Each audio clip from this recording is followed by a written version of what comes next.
There are some myths, some strategies which a lot of players are still believing in Call of Dragons, especially free-to-play players. I believe that kind of strategies was good in season 1 or for total beginners, but as long as you are continuing to play this game, you understand that some strategies are not really working, right? In this video, I will tell you about 5 mythical strategies which are, in my opinion, totally wrong, and if you are following them, you are making a big mistake. So, we're gonna have 5 myths which I believe people are still believing, and I'm going to break those myths, right? So, number 1, first myth which I believe players, especially beginners, still believe is regarding the levels of legendary heroes, right? I know for beginners it's not that easy to awaken legendary heroes, but the myth is that 5111 heroes are available and they will be fine in open field PvP. Unfortunately, that's totally wrong. If you are going to use 5111 heroes in open field PvP in season 3, you are not going to have fun. You are not going to get a lot of merits and you will start thinking that you are doing something wrong. That strategy was available in the season 1 when we have not had enough events for legendary hero tokens. If you don't have VIP level 8, and in general it was super hard to actually acquire legendary hero tokens in this game. But after so many updates, after so many legendary heroes, unfortunately 5111 legendary heroes are basically useless. My advice would be, if you have 5111 heroes, just don't use them. You are basically wasting your troops because most of the players are already have awakened heroes. They have level 5 artifacts, 3-star warpads, and your 5111 legendary heroes will do basically nothing, right? Of course, there are different strategies how you can level up your legendary heroes and start using them in open field PvP. But trust me, if you are going to use 5111 heroes against any opponents, basically, even some epic ones, you won't gonna have fun, you won't gonna have good merits, and you are basically wasting your troops by running with weak heroes, right? Of course, there are some strategies, for example, strategies such as if you have garrison or rally skill, which will be 4 skill, of course 555 will be nice to have, and in general I believe you should have at least 15 levels on your legendary heroes on the skills in order for you to start using them in open field PvP. For example, when I'm gonna unlock Colk and I will make first skill level 5 and it will be 5111, I won't gonna be using this legendary hero until I will have at least 15 levels here, right? Which means at least 3 skill on maximum level. That's the one starting point when you can actually use your legendary heroes and you can test out the strengths and the abilities and the merits, survivability, and how in general you like those legendary heroes in the game. Yes, unfortunately for beginners, you should kinda have to wait. That's why I believe understanding what's your main troop type and only investing your main troop type actually works, because if you will have 5111 heroes for cavalry, infantry, marksmen, mages, it means you don't even have a one single good legendary hero pair which will be great in open field PvP. So that was one of the biggest myths in Call of Dragons after like season 1 that only works in season 1. So if you are in season 2, season 3, and already we are going to season 4, 5111 legendary heroes just simply don't work in Call of Dragons. Try to save tokens, wait a little bit, because in general kingdom builder games are patience games. You have to be patient and slowly you are going to have some strengths, especially if you are free to play player, right? So that's one myth which I believe a lot of players still believe. Now, let's go and let's move towards myth number 2. And that's, of course, regarding warpits, right? I remember when warpits were released in Call of Dragons, people thought that they were actually some kind of accessory, like a mini game in Call of Dragons where you could put your warpits in Pen Sanctuary. You could go and level up the warpits, gives them some food, but fortunately or unfortunately, warpits are not accessory. They are just like a third hero in your 2-hero march, right? Which means some warpits can actually deal way more damage than some legendary heroes in this game. That's why understanding what kind of warpits you have to use and how you should increase the stars of these warpits are mandatory, right?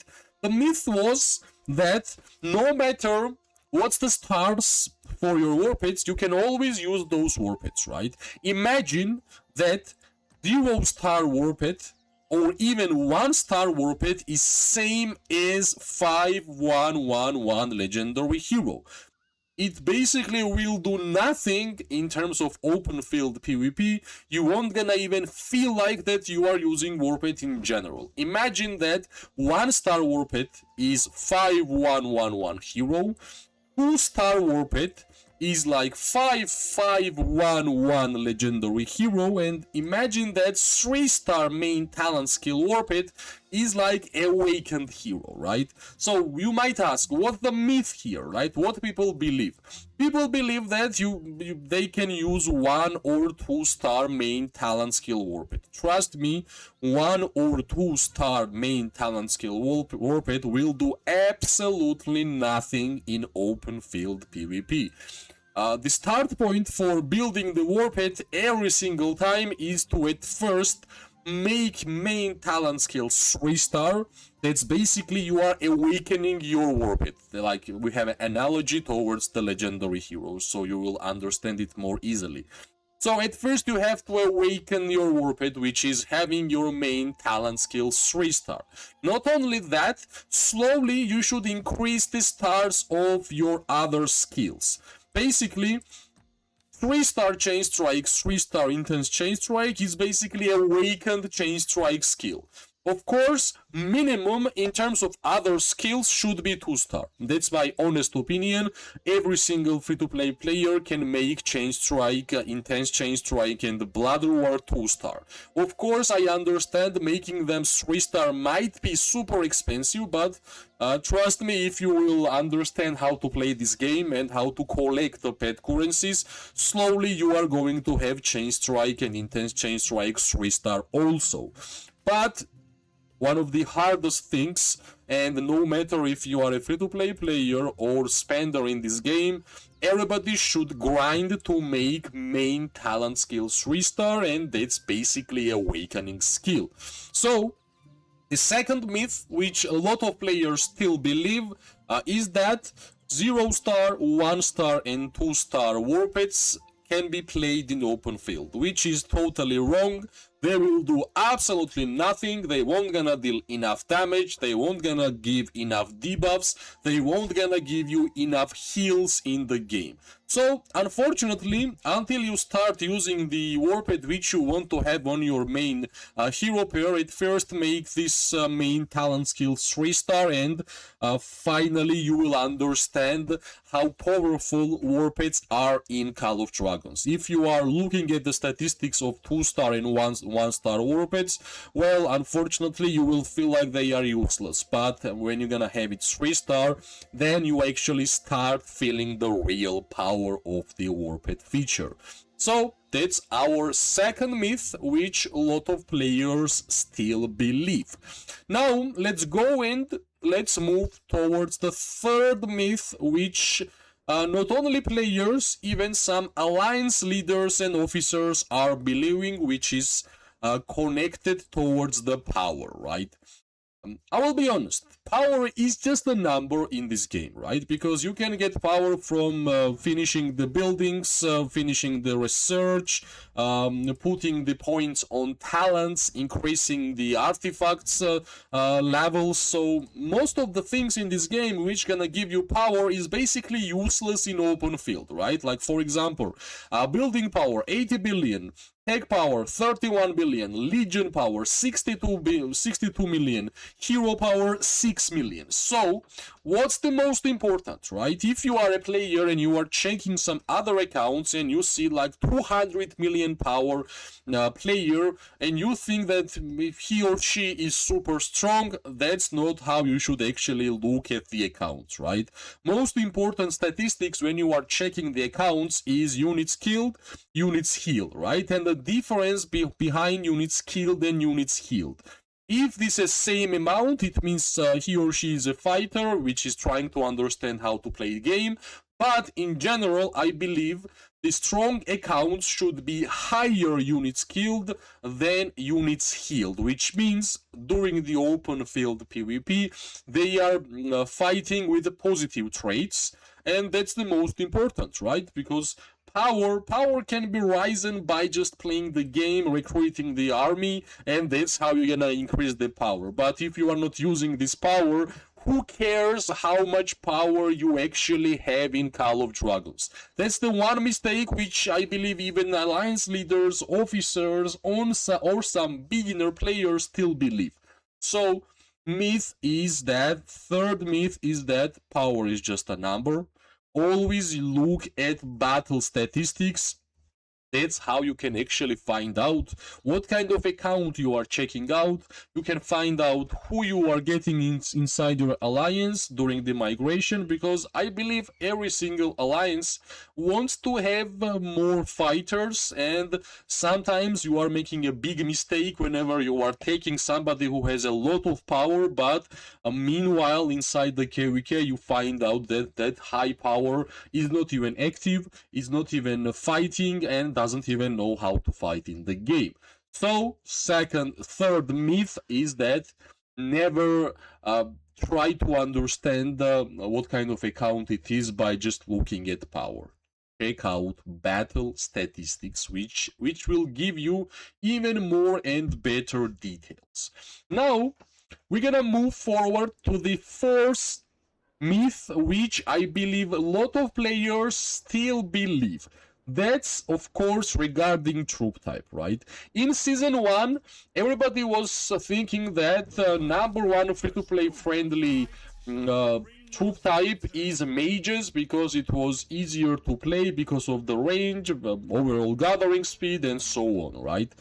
In Season 1, that might be a correct thing to say, but after I played this game for 1,200 days and even more, I can honestly say that you can be free-to-play player with as a cavalry main. You can be free-to-play player as infantry main, you can be free-to-play player as mage, of course, and you can be free-to-play player as archer also. I believe in Call of Dragons you can be a free-to-play player with every single troop type in the game. It's not important what troop type you are choosing, it's important for you to understand when you're gonna choose your main troop type, how you are going to build your account. Trust me, of course, there is only one downside regarding melee mains like cavalry and infantry.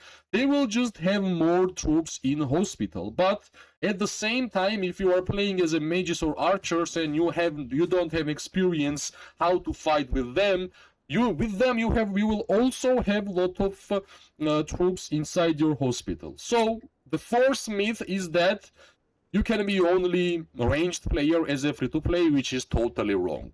Imagine you are a free-to-play player, you chose to be cavalry main, what you should do?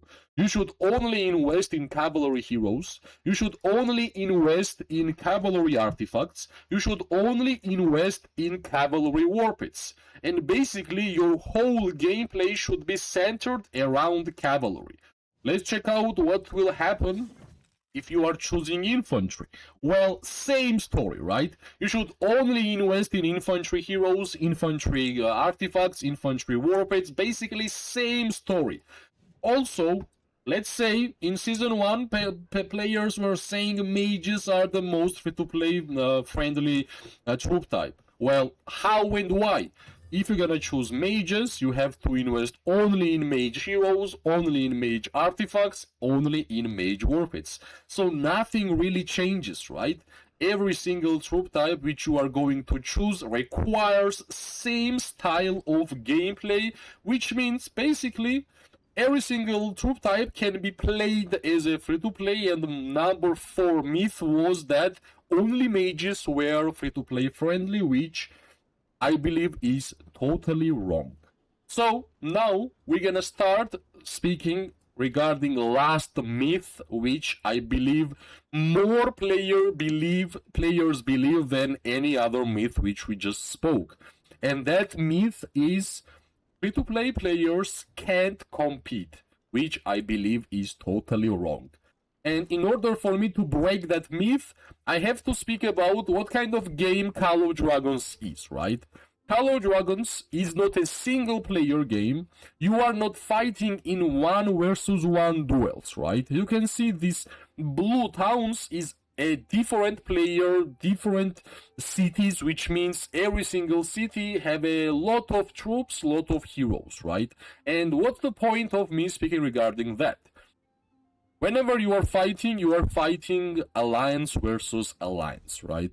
In a single alliance, maximum amount of members which you can have is 200.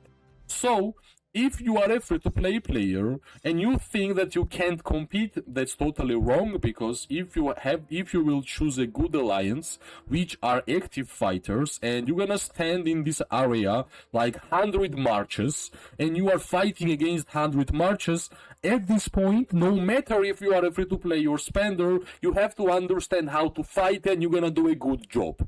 If this game was a single player, like 1-versus-1 duel game where only your strengths versus your opponent's strengths matters, I won't gonna be saying all this stuff. But since I know that this is a mass PvP game, which means in order for you to have fun and enjoy the game, you have to have a lot of legions around the battlefield.